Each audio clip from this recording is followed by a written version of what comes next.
Hello, welcome to my weekly mental health talk. In this series, I'm going to be talking everything around my mental health for the week, how am I processing, my triggers, trauma, and overall just mental health. And there are two main reasons why I want to create this series and why I'm going to be doing this. The first one is for you as a viewer so that you can understand what I'm going through, probably some of the stuff you're also going through, and kind of like just knowing that you're not alone, that I can articulate my thoughts clearly and possibly to help you as well. And the second part, it has to do with the way our brain functions. So one of the more interesting and for me actually funny things about our brain is that whatever we think when we are collecting our thoughts, when we're processing something, if it stays only in our mind, in our brain, our brain actually doesn't think it's true. It thinks it's some kind of like a dream or something similar. And to our brain, it doesn't become real. Our thoughts don't become real, that that's actually happening, that this is what we're actually thinking until we say it out loud. So in this case, I also want to make sure that whatever I'm thinking, whatever I'm processing, I also say it out loud. I mean, I talk to myself plenty. So I just thought, hey, I'm going to be talking to a camera and putting it out so that anybody else can also benefit from my talks. And at the same time, because I'm actually talking to somebody, I just can't be rambling with incoherent thoughts. So I actually have to like articulate them clearly so that you understand what I'm saying, pretty much. And this is going to be kind of like a benefit both for me and for somebody else that's still here right now listening to me yapping at the moment. And so the first thing that I really want to talk about is sickness and health in general, not mental health, but like health in general. So this is actually the first time in like about a week that I'm out of my pajamas and I'm in actual, clothes. I have my jeans on, which is usually not the case, especially since I was sick for the past week. And I was pretty much just on my couch or in the bed, lying there, just being sick and miserable. And I was actually thinking about filming this series in my pajamas under my blanket. But today I am better enough that I can actually walk around and do stuff pretty much, which is amazing.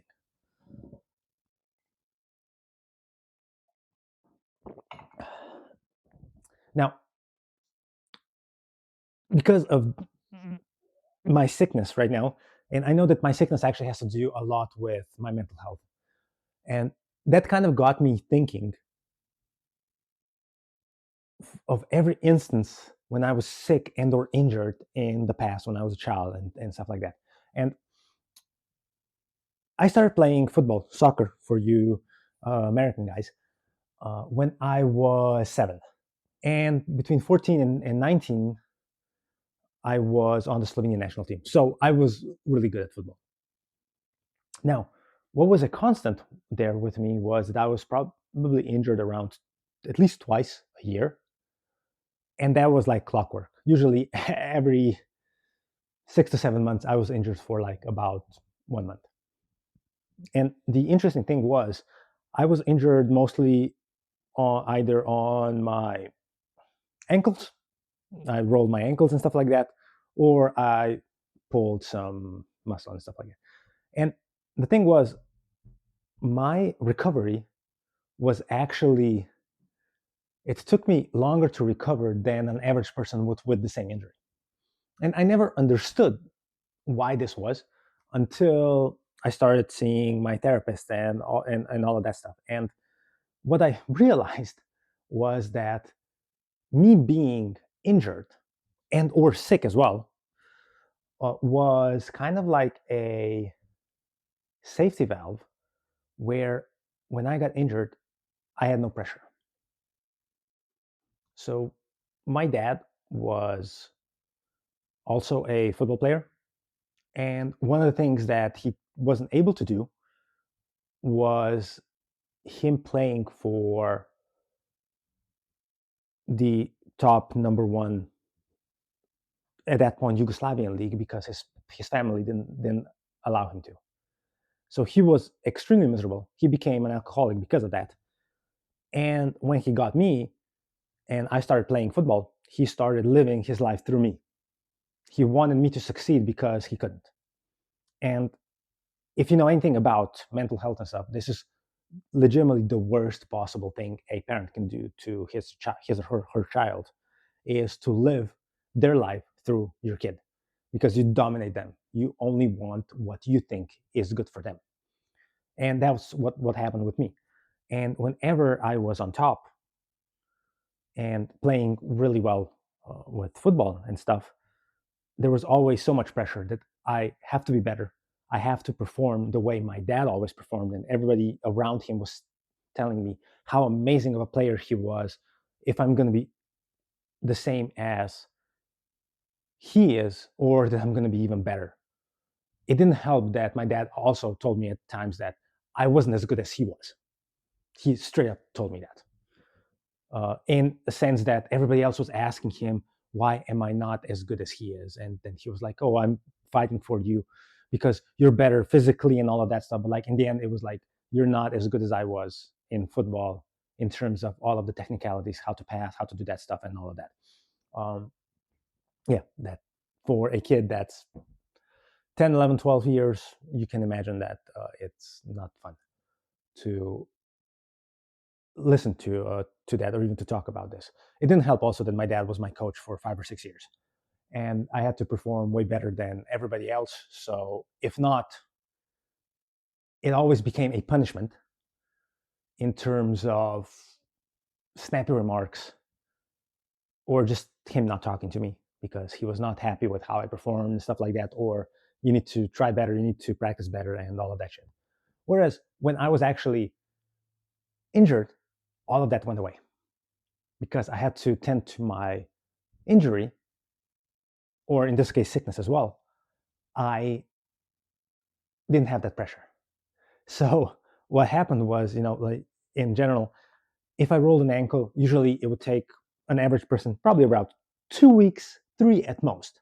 For me, it usually always took at least 3 weeks, usually a month to do. And that was a constant. At times, I actually had an injury that took me three, I think 3.5 months to sanitize pretty much. And yeah, so with that, with what what's happening right now, with what I'm understanding now, is that that was my body, my subconscious, pretty much sabotaging myself, so that I was actually able to not feel stressed, to not feel the need to perform all the time. Because when I was injured, nobody was forcing me to do stuff. I was able to be with myself, not having to practice 5, 6 times a week, having all of my weekends for games and just mentally preparing for the next week pretty much. And the funny part about this one was when I was 19, I kind of rebelled and I was like, fuck it, I don't want to play football anymore. And I applied and got accepted into the US Military Academy at West Point. And the funny part about that one was that I wasn't injured at all in those 4 years that I was there. Also, I was only sick twice, and only once I didn't go to class, so I was like sick for 2 days. That was it. And yeah, I couldn't even recognize it before. But as soon as I did what I wanted to do, when it wasn't that pressure for me to perform, since none of my family kind of liked me being in the military, they accepted it because I went to West Point, but they were kind of against it. So nobody knew what I could be doing or what kind of expectations were of me from them. I never had injuries. And of course, I was a whole ocean away where they couldn't control me and stuff like that. I was able to become my own person.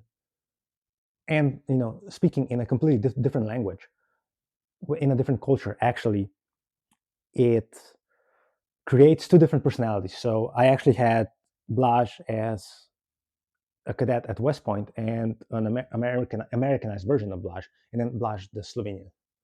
And it's actually funny, but I know this is a tangent, but like the mind actually creates two separate personalities, which with therapy now I'm actually kind of like molding them together.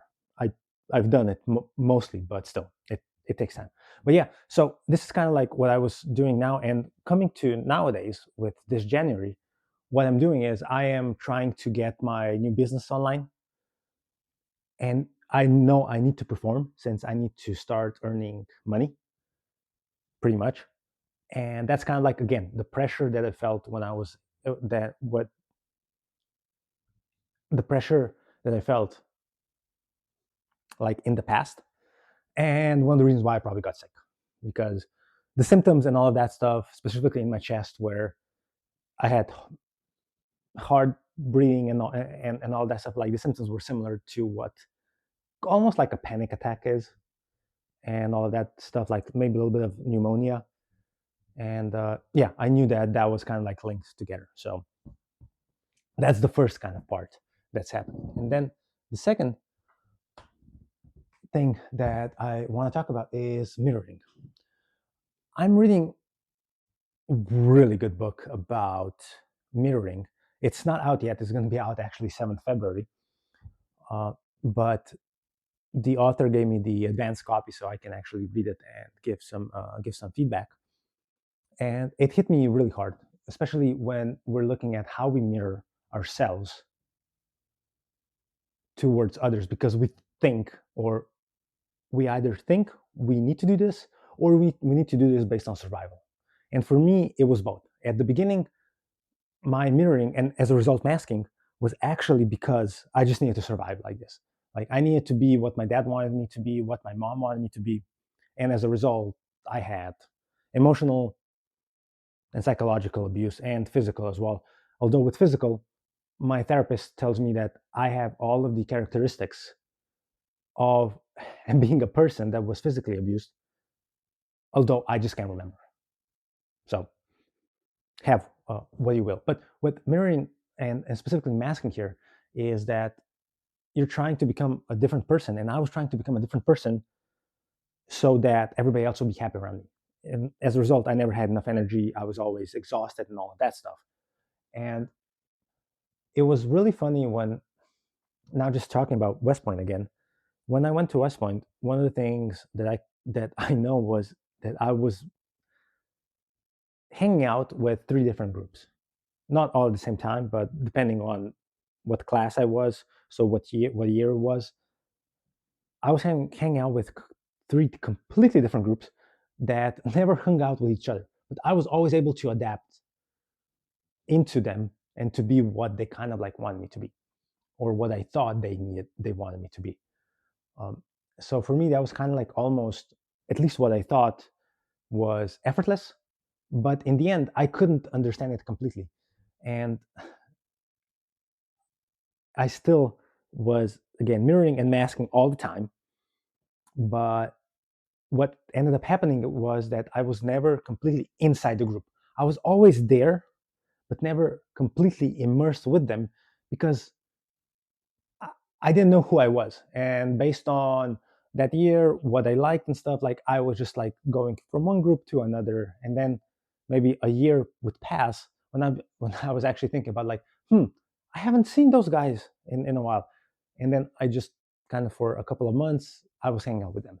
So I never was kind of like completely with them, because at that point I didn't know how to feel emotions. I was dead inside pretty much. And that's one of the most common things about being a child who was abused. Like our emotions aren't our own. So our parents took hostage of our emotions, and we had to push our emotions out to them so that we could actually be parents for them and have emotions what they want us to have. And so you pretty much feel dead inside, like empty inside, right? So that was pretty much me throughout my whole life, until I started going to therapy. And right now, I still feel empty. And the way, pretty much, or at least the way I feel emptiness is around here pretty much, but I'm not as empty as I was before. I can understand now emotions a little bit better, and positive ones as well, because at certain points I never had any positive emotions. It was only negative emotions and me being content. When I was content, that for me was happiness. Because so for me it was lack of any negative emotions was happiness for me. And this is how I still go around it when people ask me, when my therapist always a few times asks me, what does happiness mean to you, or do you feel happy, do you are you joyful, and all of those positive emotions. What I'm able to tell her is, the way I can compare is like, I don't understand and I don't know what those things mean, but I can tell you that at the moment I'm not feeling this negative emotion, and this is how I deal with these lack of emotions. And now I'm a little bit able to understand what happiness means, because usually when I process my one of my traumas, I start getting like a really big feel of happiness and all of that stuff. So that's that. And yeah, so this is what pretty much, when I'm reading this book and talking about mirroring and masking, uh, yeah, it's given me a lot of thought about stuff like that. So yeah, and speaking of emotions, with in January right now, one of the things which we actually talked about with my therapist as well was actually giving myself permission to feel emotions, and specifically to feel sad. Because for a long time, even though I was miserable, angry, sometimes even depressed and stuff like that, like all of the negative emotions that I felt, shame mostly, um, sadness wasn't one of them. And it was kind of like, I can't feel sad, because at times with my dad and stuff like that, it was like, hey, this is weakness. Oh, you're a wuss, you're a pussy for feeling sad, feeling like, oh, like this.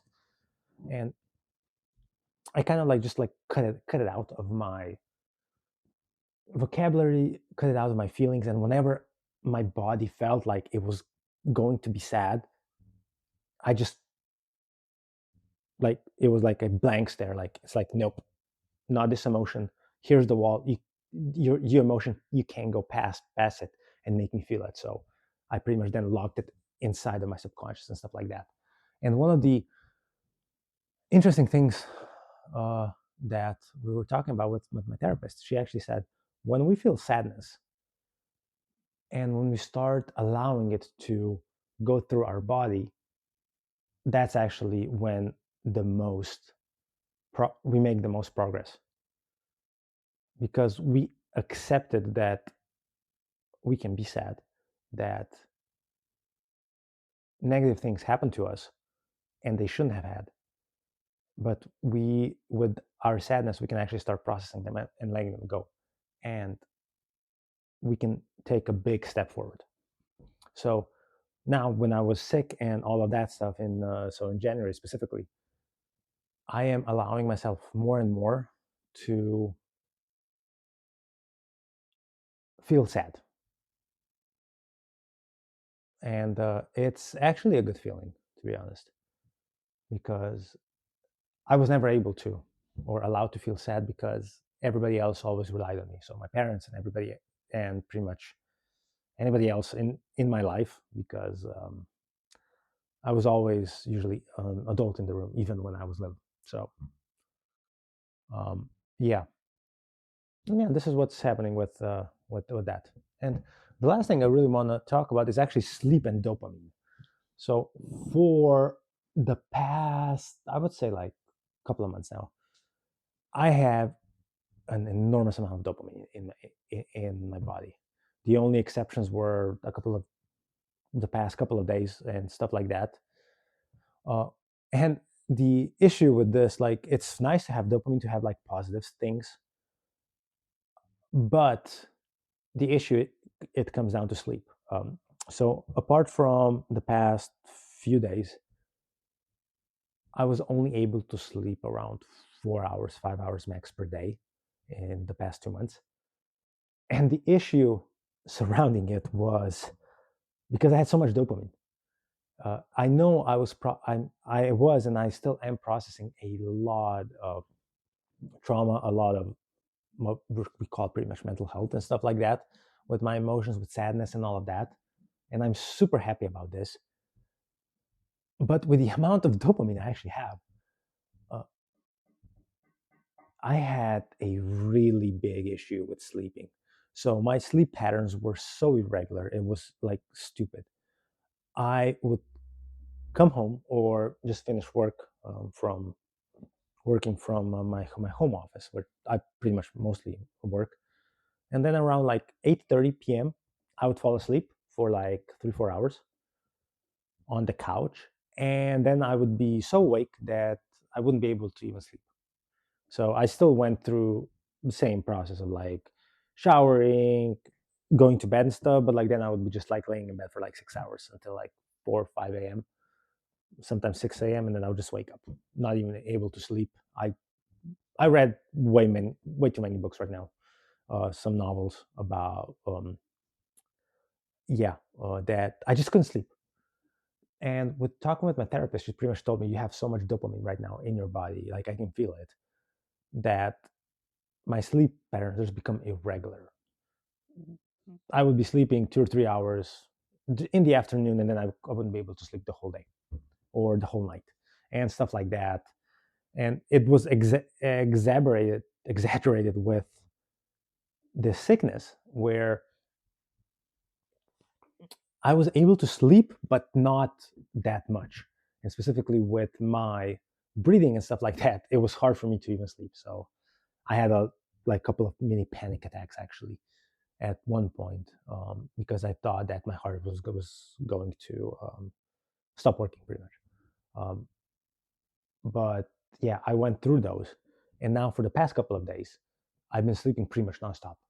It was actually really strange, really crazy that yesterday was the first day. 2 days ago, 2 days ago was actually the first day when I started to feel a little bit better, but I slept legitimately the whole day. So I wasn't able to sleep the day before. So 3 days ago, I think I slept until like 1 a.m., from like 9 p.m. to 1 a.m. or something like that. And then I wasn't able to sleep until 1 p.m. And then I legitimately slept the whole the whole day, like a whole 12 hours from 1 p.m. to 1 a.m. I wasn't able to sleep again until 12 p.m. the next day, and then I slept for another like 4 or 5 hours. So that was yesterday.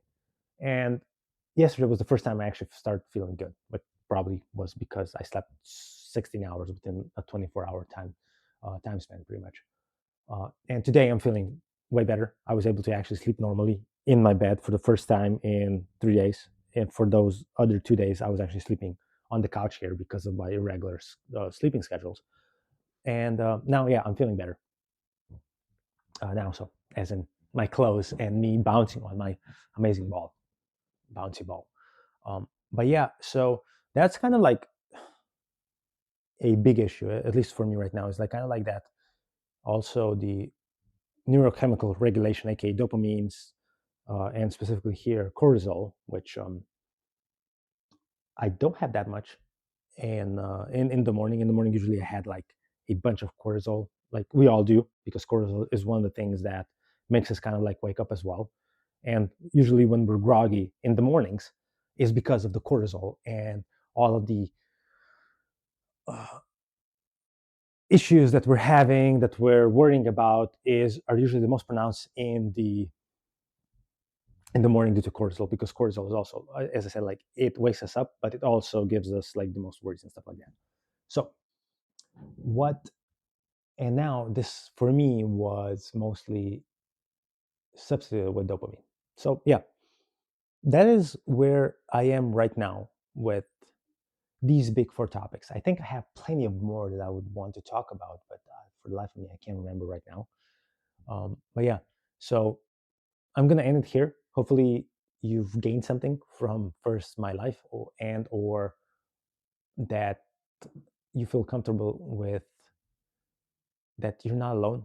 You're not the only person that's dealing with mental health. I'm here. I'm recording this so that you know that there are people that are facing this, and that, yeah, I am willing to talk about this because I've been through enough therapy that I'm completely comfortable with people listening to me and just looking at me and my struggles, my mental health struggles.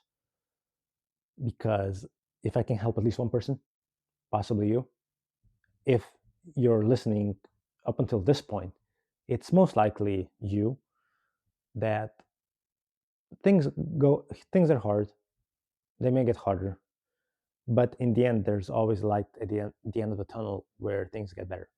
And for the past 3.5 years of my, specifically my therapy and my mental health journey, things have always gotten better, a lot better. But usually, what the what happens before are one of the probably worst moments of my life, of trauma and stuff like that, until it gets better. It kind of like, it always goes dark before the light, pretty much. It's the darkest before the light, pretty much. And that's kind of like it, yeah. All right. So see you next week. Bye bye.